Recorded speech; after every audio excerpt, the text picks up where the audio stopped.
My name's Karl Briscoe. We're coming to you from Aranda country in Alice Springs, and I'd just like to start by acknowledging the traditional owners, the Aranda people, on whose land where we're taking this video today, this interview. I'd like to acknowledge the many rivers and the gorges and the beautiful mountain ranges that make up this spectacular country where we're coming from today. It's beautiful. Now, Karl, can you tell us a bit about yourself, where you're from, your background? Yeah. So my mob are Kuku Yalanji, so they're from the Mossman Daintree area in Far North Queensland. I'd like to say it's God's country, but I'm often corrected on that. But I've started as Aboriginal health workers in the early 2000s. Worked my way up through the ranks, went into policy, then into senior management and then executive management. So managed Indigenous health and outreach services into Cape York, had about 120 odd staff under me. From there I went to the Archo sector. I was the practice manager at Gullambilla, and then I was asked to come and fill in the position for initially 3 months as the CEO of the National Aboriginal and Torres Strait Islander Health Worker Association, NATSIHWA. And 3 years later, I'm still in the role. I'm absolutely loving what I do. You know, the old saying that you'll never work a day in your life if you enjoy what you do, you know, that's really, really close to my heart because I absolutely love the work that I do. Fantastic. What drew you into becoming an Aboriginal health worker in the first place? Oh, right, that's a really interesting story. So in 2002, early 2000s, I got a traineeship as an Aboriginal health worker and actually came home one day and I said to my mum, Mum, I've got this job as an Aboriginal health worker. She goes, oh, I was one of those. And I said, Mum, I've only ever known you to, you know, raise a family of 7 kids, you know, as a housewife. She said, no. She said, I used to work in the Aboriginal health program in Brisbane in Queensland. And I said, okay. And I knew that they had teams. And I said, well, Mum, what team number were you? She said, we were team number 1. And I said, oh my goodness.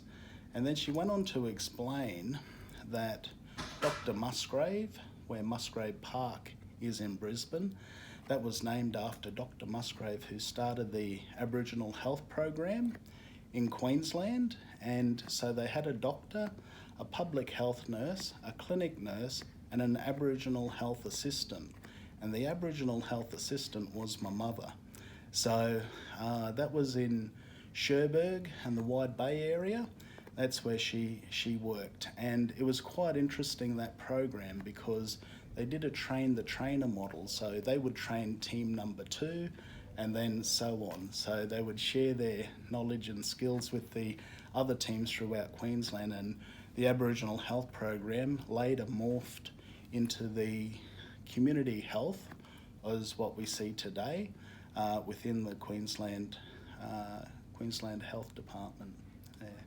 So that seems to be quite a common story in some ways, in that often people have had family members being Aboriginal health workers, and so is it sort of a connection to health in the family, or? Yeah, what I see is we have a lot of role models, and I suppose really without me knowing that my mother was an Aboriginal health worker, what drove me to get into health, prior to that I was in tourism. I was getting awards for helping out tourists, and you know, I really wanted to go back home to my people up in Mossman, because I was in Cairns at the time, and you know, I thought, well, if I'm getting the awards for tourists, you know, I actually want to go back and, you know, help my people. So I moved my family up to Mossman, and that's where I became an Aboriginal health worker.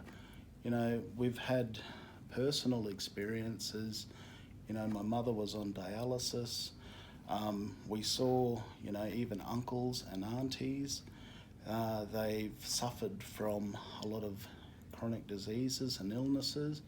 And that's why I think a lot of our younger people and even mature age, you know, come into the profession because they've experienced family members, you know, that have had illnesses, but also they do have role models, you know, within their family and extended family who they'd like to follow on from their legacy. Yeah. And so, so you've been at NATSIHWA, you said 3 years? 3 years. And so what's changed in that time? So what's changed in that time? Yeah, so, you know, where was NATSIHWA when you arrived and where are we now? Wow, okay. So basically, the 6th of September 2016, it's etched in my mind. I walked into NATSIHWA. I basically wanted to walk straight back out, but I took it on as a challenge. We had 4 out of our 9 board members. So within the first 2 months, we actually had 7. We got 7 of 9 board members. Our membership, you know, has like doubled over the past 3 years almost. And what is your membership now? So our membership is 907 to be exact. That's full members. They are Aboriginal and or Torres Strait Islander health workers. Our membership in total, we have almost 2,000 members in total. We've really looked at, with our profession, providing skills and knowledge, you know, to support them back in the workplace. So that's why we've changed up a lot of our resources, a lot of our professional development forums that we hold throughout the country in order to support our profession. And when we leave, they've actually got skills and knowledge they can actually utilise within their workplace for the benefit of our people. So for people who are not familiar with the roles and responsibilities of Aboriginal health workers, can you give us an overview of the sort of work that they do and where they work as well? Yeah. So they work in mainly 3 different sectors. So the ACHO, the Aboriginal Community Controlled Health Organisations, which there is around 140 odd that are registered through NACHO. They also work in state and territory health departments, so community health settings. As well, we do have a few in private practice as well. You know, the work ranges, the education component of the profession is primary health care. So they do certificates and diplomas in Aboriginal and or Torres Strait Islander primary health care.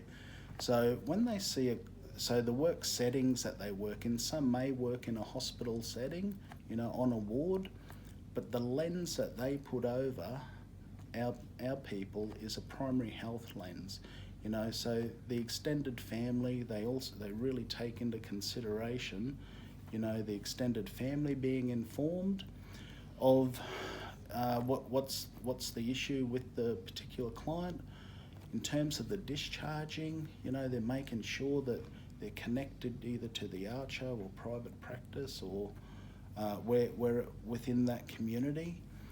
There's also a big preventative component of it. So there's, you know, providing early intervention and preventative health promotion, health education, you know, and they do it in a way where our community, you know, they understand, they break down the medical terminology, you know, in a way that our community understand. The other big component, which no other health profession really has, is the cultural component of it. They have a cultural intellect, you know, that cannot be replicated in mainstream services.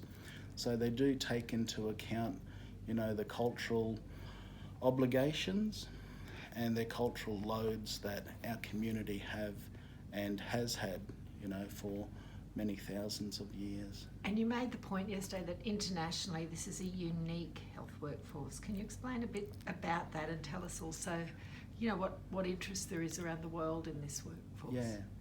So I suppose I'll just give a bit about the history as to my knowledge of it. So Auntie Pat Anderson I had a conversation with her when the UN rapporteur, Vicky Telecorpus, came over. I think it was 2016, or 17. And, you know, I was saying that, you know, this profession is the only Indigenous ethnic-based health profession in Australia. And Auntie Pat Anderson said to me, well, Karl, it's actually the world. And I said, really? So I got the opportunity through a scholarship from the UN Voluntary Fund to attend the United Nations. So that was last year. And I had many conversations with Indigenous people, say, from the 7 regions. So we were in the Pacific region, but all the other regions, I was talking to them about our profession, and they had never heard of our profession. And this year, in April this year, I actually received that scholarship again to attend the United Nations. So I got the opportunity to talk and let the world know about this particular profession that we have in Australia. That's the only Indigenous ethnic-based health profession in the world that has national training curriculum as well as national legislation and regulation to support, you know, the profession. Because I guess there are Indigenous healers and health workers elsewhere, but what you're saying, it's the system around accreditation and training that makes this we acknowledge there are traditional healers, you know, in every Indigenous health region. In terms of having a training curriculum sitting behind it, a lot of our professions too, like within our profession, we also refer to our Indigenous healers. So we do acknowledge the work of our Indigenous healers. We don't play in that space because that's a specialised, that's a special area. And we do acknowledge that the health and well-being, especially the social and emotional well-being of our people, you know, the traditional healers, their involvement in that is very much highly regarded. And this is what makes our profession so unique, because you wouldn't see a mainstream nurse referring to a traditional healer or even having the contacts within that particular community. So here we are at the 10-year anniversary conference, more than 200 people attending. What's that been like for you to see the crowd and the discussions? Oh, look, it has been so heartwarming.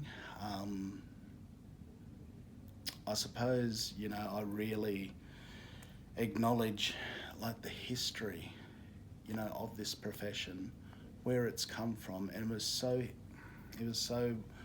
so lovely to hear the discussions yesterday, you know, of the struggles that these giants, I call them, you know, and we're standing on their shoulders. They've laid the platform, they've laid the foundation for our organisation. They had to put, you know, in the hard yards in order for us to have what we have today. You know, I'm just following on from our founding members' legacy, you know, and I do want to leave my own legacy in the hope that someone else will follow from my legacy. It was a big day yesterday, wasn't it? Lots of presentations, discussions, really heavy subjects discussed. What are some of the themes you'd like to highlight? Yeah, look, we had a really robust discussion yesterday around racism in the healthcare system. You know, Dr. Chelsea Bond and, you know, Lowitch's CEO Janine Muhammad. Those conversations, they're not normal conversations. What we have in the healthcare system, I suppose one of the things which really stood out for me for that was, you know, Dr. Chelsea Bond saying in order to address racism in the health system, Aboriginal and Torres Strait Islander health workers, you know, they need to be leading this because they're the ones who have experienced it. So they have the inside knowledge of actually what does occur within our system. A good example of, you know, 2 clients at a time coming in to see a patient. Janine highlighted that in her talk. And that was, you know, with our people, the extended family member, if someone is sick in hospital, you know, the visitation, you know, of the extended family members coming up to see their loved ones, you know, mainstream don't see that that is actually aiding in our healing process. So it may be a ward full of people, but it actually does assist in our healing process by having the extended family members there. So can you please correct me if I've got it wrong, but I took from Janine how hard it was when you're an Aboriginal health professional being asked to enforce what's essentially culturally unsafe practice. Yeah.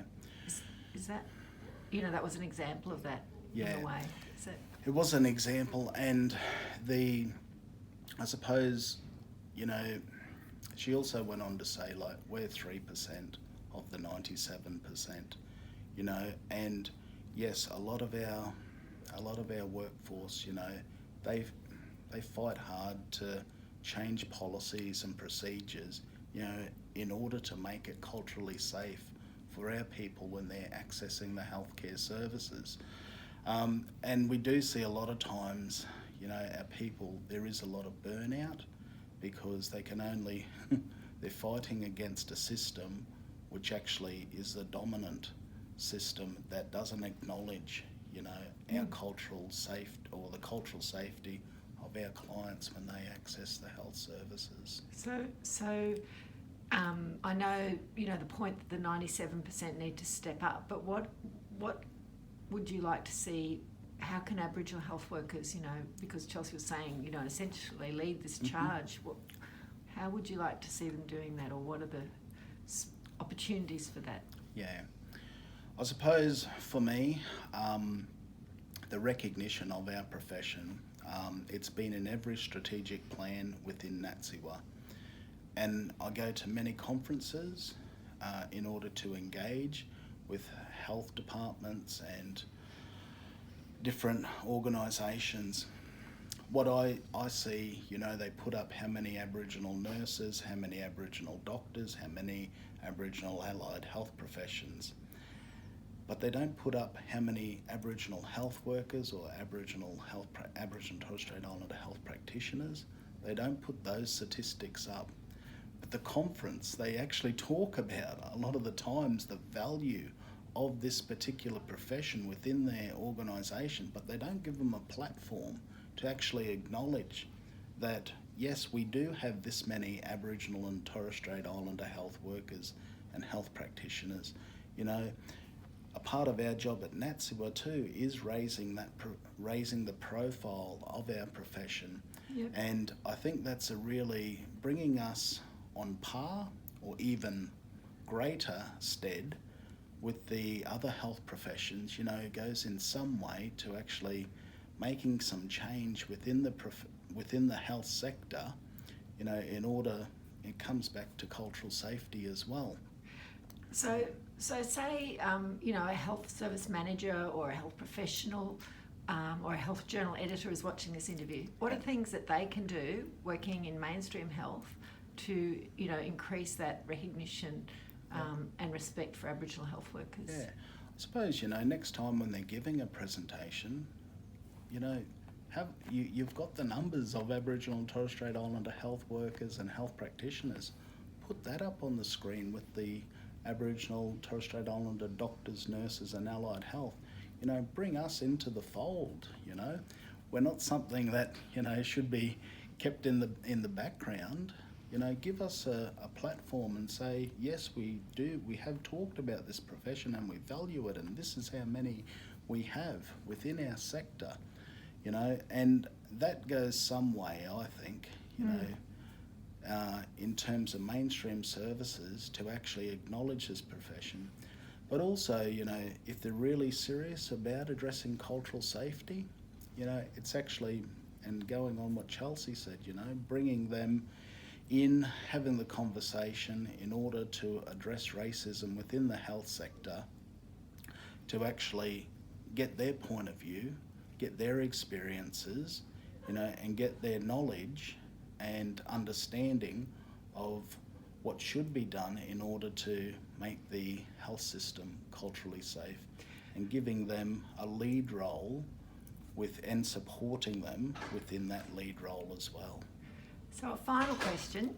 The hashtag for the conference has been 2019 Footprints, which is paying respect to where you've come from and you know, the founders and all the hard work that's been done. But where are those footprints leading? Like, you know, if you have to think where Aboriginal health workers might be in 10 years' time or 5 years' time, what's your vision for that? Yeah.